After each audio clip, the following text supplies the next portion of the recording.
Habang gumugulong ang dialogo sa pagitan ng Philippine government at iba't ibang pharmaceutical firms para sa COVID-19 vaccines, naghahanda na rin ng pondo ang ilang local government units para sa pagbili ng mga bakunang ito.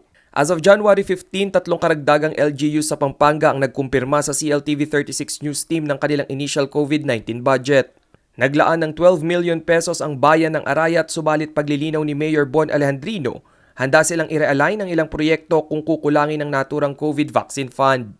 Mayroon na, nasama na namin doon sa 21 budget namin nung nakarang taon. It's 12 million. Then, meron din kaming usapan ng sanggunian. In case na magkulang, magre-realign pa rin kami ng budget para sa COVID pa rin. More on COVID kami ngayon. Ang bayan naman ng Santo Tomas aminadong kakaunti lang ang pondo para sa COVID-19 vaccine purchase. Subalit giit ng kanilang alkalde mas bibigyang prioridad nila ang bakunang pumasa sa final stage ng clinical trial at garantisadong mataas ang efficacy rate.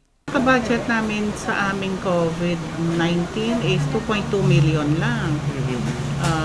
Since kami, dependent kami, at saka alam nyo naman, fourth class municipality lang kami, so ganun lang yung nakaka-budget sa amin. Siyempre kung ano yung mataas ang efficacy niyan, yun ang aming pipilihin. Kahit mura siya, pero kung mas effective, marami na nakapag-try.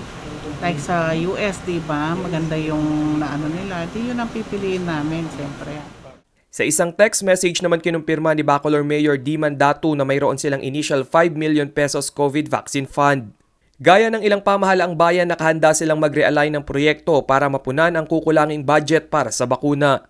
Noong nakaraang buwan, sinabi ni Pampanga Governor Delta Pineda na nasa proseso na sila ng pagkuha ng bakuna. Tiniyak niyang sa pagdating ng unang batch ay makakakuha agad ang pamahalaang panlalawigan para sa mga Kapampangan. Ang gusto ko, ma-secure natin ang unang dating ng vaccine meron kagad ang mga Kapampangan. Wala pa namang detalye kung ilang doses ng bakuna ang na-secure ng provincial government. Kung matutuloy na makakuha sa unang batch ng delivery ng COVID vaccine, malaki ang tsansa na ang Sinovac ang unang mag-roll out na bakuna sa Pampanga. Rainiel Pawid, CLTV News.